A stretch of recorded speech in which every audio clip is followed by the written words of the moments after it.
This is Finding Zaphod, a highly interactive 3 to 6 player competitive deduction game that plays in about an hour. The president of the universe, Zaphod, has fled to the ZUNGA system with the most recent edition of the guide. Needing to get to print, the publisher wants it back. You and a few of your rival pangalactic investigators have been hired to land in the ZUNGA system, find the planet where Zaphod is hiding, and radio his location back to the publisher. One minor challenge you'll face while questioning the locals is the annoying communication trait that all Zungarians seem to share. All 19 races in the ZUNGA system will tell you what something isn't, but can never tell you what something is. So they can tell you where Zaphod is not hiding, but can never tell you where he is hiding. The first pangalactic investigator to radio the publisher the name of the planet on which Zaphod is hiding is the winner. You'll play by landing on a planet in the ZUNGA system, moving around, gaining information, and trying to deduce Zaphod's hiding place. Each time you visit a planet for the first time, you will gain valuable information by being able to view its clue card. That card has symbols on it. At the beginning of the game, you exclude one clue card, and that card becomes the solution. The X on the excluded clue card also tells you what number to look for on every other clue card you view during the game. So let's say the card on Amoeboid is the card that we are excluding at the beginning of the game. It has the X at the number 12. We place the 12 chip on the card to remind everyone what number to look for on all the other clue cards on the board. I probably don't want to start near a planet that gives me no information, which is Amoeboid. So I start by placing my spaceship and player pawn on, say, Stream. My spaceship marks my starting planet and cannot move. I then get to view the associated clue card for Stream. The symbol I'm looking for is next to the number 12, since that is the excluded clue card's number. In this case, it's the water droplet. I then look at my player screen to see how many of these symbols appear on the clue sheet. Here, the water droplet is in the first row, and the pink number is 3.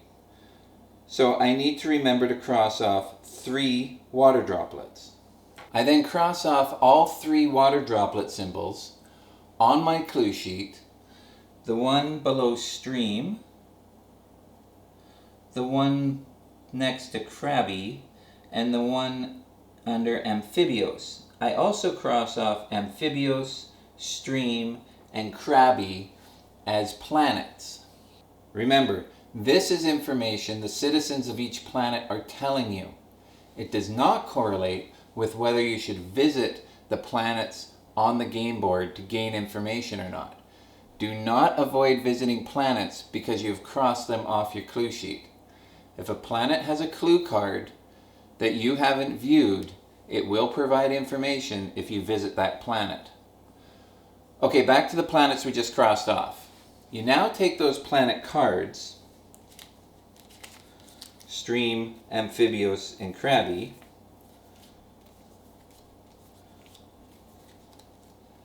and that is the beginning of your hand. Keep these cards secret, as you are the only one who knows this information, and information is everything in this game. However, sometimes you'll want to be able to alter the outcomes of each round. And these cards also serve as action cards. More on that after I explain moving. To view clue cards, you must move from planet to planet.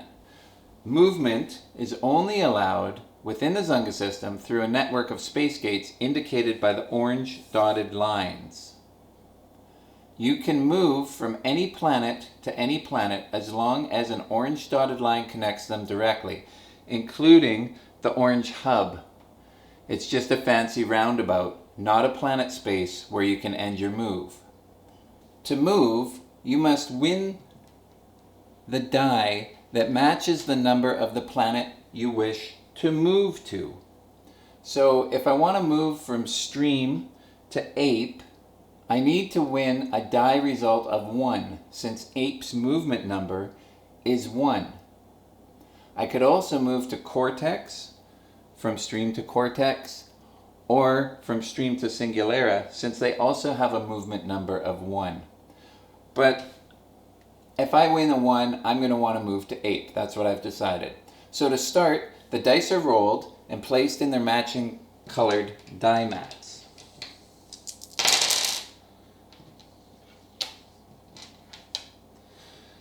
So we have a 3, a 4, a 1, and a 3. The dice are then bid on with the improbability cubed energy, or ICE for short. Everyone starts with 20 ICE. Once bidding is complete, the ICE are cycled through the galactic randomizer for each die in order of the arrow on the die mats. The winner is the one with the most ICE emerging from the galactic randomizer. At the beginning of the game, all ICE are cycled through the galactic randomizer once, and the ICE that emerge is then given back to the appropriate players. This seeds the galactic randomizer. Also, all ICE that emerges from the galactic randomizer is placed in the lost space until the end of every third round. So use your ICE to bid wisely. It is limited. After each die is resolved and assigned, players take their movement to planets, if possible, as per the die on the mat. However, this movement order only really comes into play when someone is getting close to making a guess at the end of the game. Otherwise, it doesn't really matter what order these are resolved. So you've just moved to a new planet. Now you need to look at the clue card associated with that planet you just moved to. Again, you would be looking for the symbol next to the number 12. In this case, I'm going to move to Ape, assuming that I win this 1 die. And the symbol at 12, put Stream's card back, should do that as soon as you looked at it, is the N with the green border. Check the pink number on the back of the player screen, and the green N means I should cross 3 off of my clue sheet. So there's a green N under Amphibios, there's a green N under Cortex, and there's a green N, there's one more with Platyponius. I've already crossed off Amphibios, so I'm not going to get any information there, but I cross off Platyponius and Cortex as well, and now those cards are going to go into my hand and form more of my hand. So this is information I have that nobody else knows I have. You may have noticed I already had Amphibios, so I did not get any more information. So I actually had 3 to cross off, but I only got information about 2 of the 3 planets. This will happen in the game. It's even possible that you will get no information when you visit a new planet, but you don't know whether you will or you will not. Earlier, we mentioned how the cards you collect into your hand also give you an ability to take an action. Actions let you affect different phases in a round of play. Actions can alter the dice rolls, bidding, the galactic randomizer, when to release the ice. You also have actions that allow you to take a movement without winning a die, ask an opponent a yes or no question, and one card lets you veto another player's action card. When playing an action, you must play the card from your hand face up in front of you and mark it with one of your 2 3-pronged tokens. Playing an action card gives you an action, but it also imparts valuable information to every other player at the table. Immediately, other players will know that the planet card you played is not where Zaphod is hiding.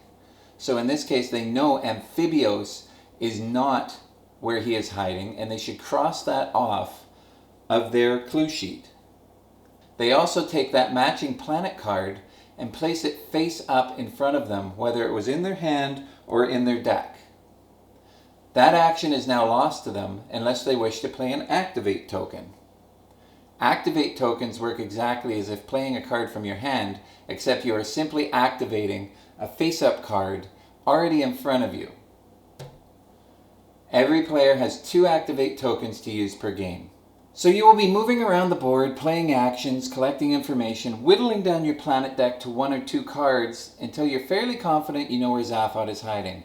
Then you need to get back to your spaceship, radio the information back to the publisher, and hazard a guess. To guess, you land back on the starting planet where you left your spaceship. Circle the planet in secret on your clue sheet that you'd like to guess. Then you retrieve the clue card that was excluded at the beginning of the game and shine the Great Revealer, the black light, on the white box. You do this in secret just in case you're wrong. If the planet name in the white box on this card matches the one you circled on your clue sheet, you win. If incorrect, as penance for being thicker than a gigaburger, you must remain available to answer any yes or no questions asked of you by valid action cards until a winner is found.